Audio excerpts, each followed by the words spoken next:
You know, and I'm sorry to say that the guy in that video is clearly kind of not used to lying as much as some of them. The video that I'll put up today has one of their professional liars on it, and he got really ticked off and called security when I asked follow-up questions to him because he didn't want to answer anything. Bev, bottom line, I want to get your clear statement on this. You're saying who should resign, specifically that the recount was a sham and that the money needs to be refunded? I think Assistant Secretary of State David Scanlon, who's actually their operations guy, should be dismissed from his position. The Secretary of State should resign. I say that sadly because I wanted to believe in him, but it's untenable. And they need to refund the money for both candidates and go ahead and count all those ballots in public anyway, even though, and they should probably, you know, make a much more public chain of custody when they transfer those ballots. I think the idea of having Butch and Hoppy driving around the state in a van, and by the way, they speed like crazy. They were going 90 miles an hour in a 65-mile-an-hour zone. State employees in a state vehicle. We need to find out about their records, don't we? Yeah, their real names are Armand Dubois and Peter Falzoni. Armand Dubois and Peter Falzoni. Armand Dubois and Peter Falzoni. But, you know, we don't know about their drivers. We don't know anything about them. But we know they're good guys. Well, you know. Yeah, how can you have a bad guy with a name like Hoppy? Yeah, you know, he's a good guy. Does some things for us sometime. Hey.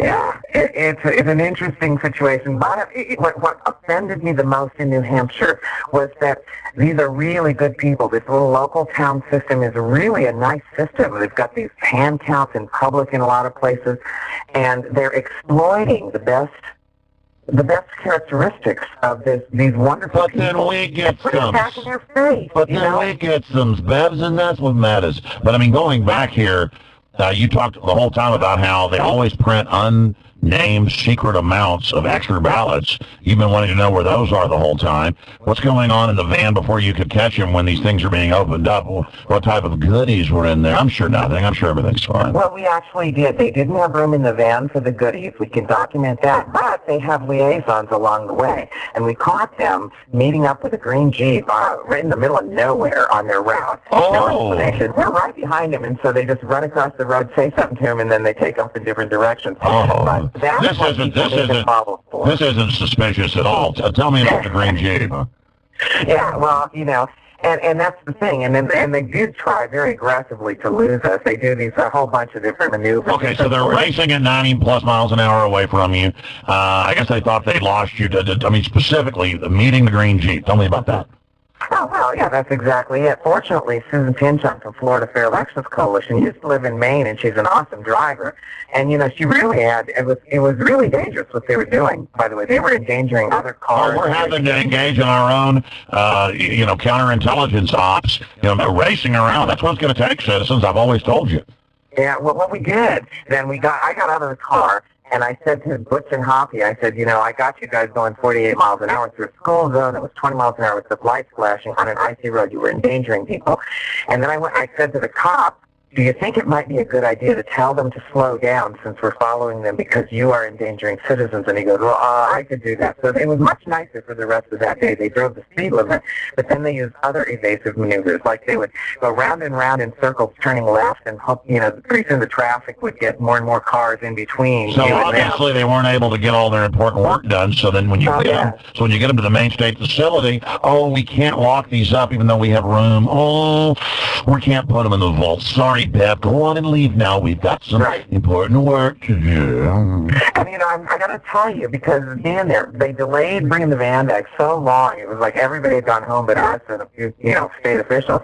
And then the state officials are all standing around in the room with the ballots, for like an hour just standing there. And I'm like, I'm not leaving. You guys are in the room with the ballots. I'm not leaving.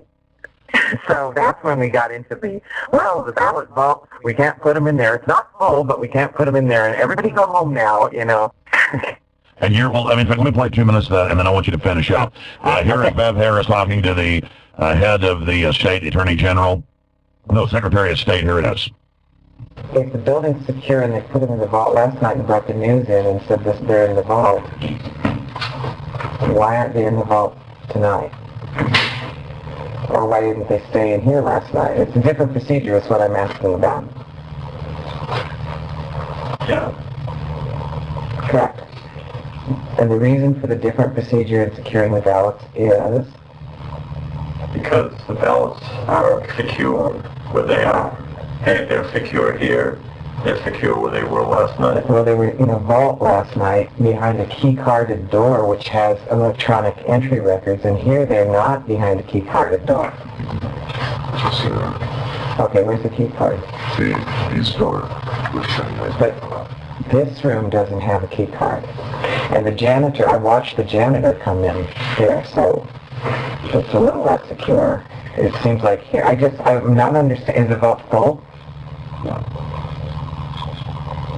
So the ballots, you have made a decision not to put the ballots in the vault tonight because that's a deviation that's pretty significant. Right? A vault versus leaving them in a room where the janitor has not got to get a key card to get in. No, he has got a key card to get in. Not this room. In order to get into this building, he has left the building. We have left people. I saw the janitor open the building with his keys. For anyone to come into this building, they need a key card. You're going to set the alarms. Are we setting the alarms on our way up? In order for him to get in, he will have to present a key card. Was there a security problem that caused you to change from the vault? You've already asked that question twice. We've answered that question. We haven't answered the question, which is why I've asked it. You just make sure you're here in the morning, and you will see this door that's sealed now. This building's secure. Those ballots are secure, and they're not going to be opened until... No, the question was why did you change? Why the change in procedure? Well, why did one day you do one thing and today do something else? That was I have one. Why is that? Because they are as safe as they are when we put them last night. And it's Karen as an officer. evidence of it was... And you're putting a piece of paper over the door? Okay, I think what you said.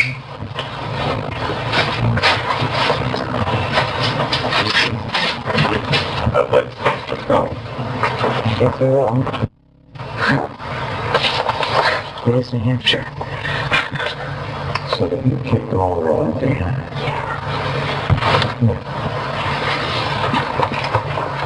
Okay, so they left them here and they left them unlocked, and this is the city.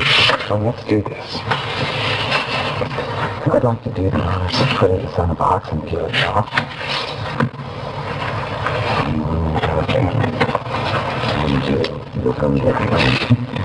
And now they don't like the fact that she's showing that the stickers are designed to be affixed and removed, unlike true seals.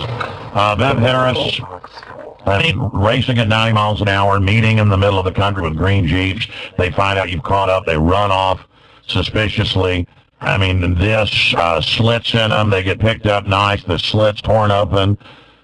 These guys running around lying to the public and saying the state police were following all of them when they weren't. The fact that Paul kept getting 0 in town, turned out he got votes. The polls showed they were going to get many more votes than they actually got, Obama and Paul. How obvious does this have to get here? Do you think people at the end of the day are going to end up going to jail in New Hampshire like they did in Ohio?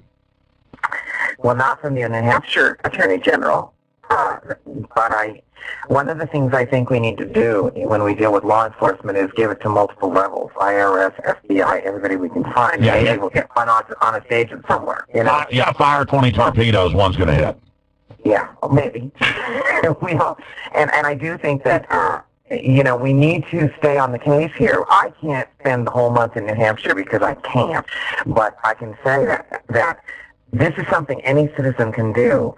They can follow that silly van, and, when those guys know they're being followed, they try to evade you, but then you just basically stay on them, and they can't, it really cuts into their being able to do stuff. And now they're saying they need more time. Yeah, and then I think it's so great. Albert Howard nailed it, because, of course, they could go pick all the towns that they're not worried about to go pick up and scout first.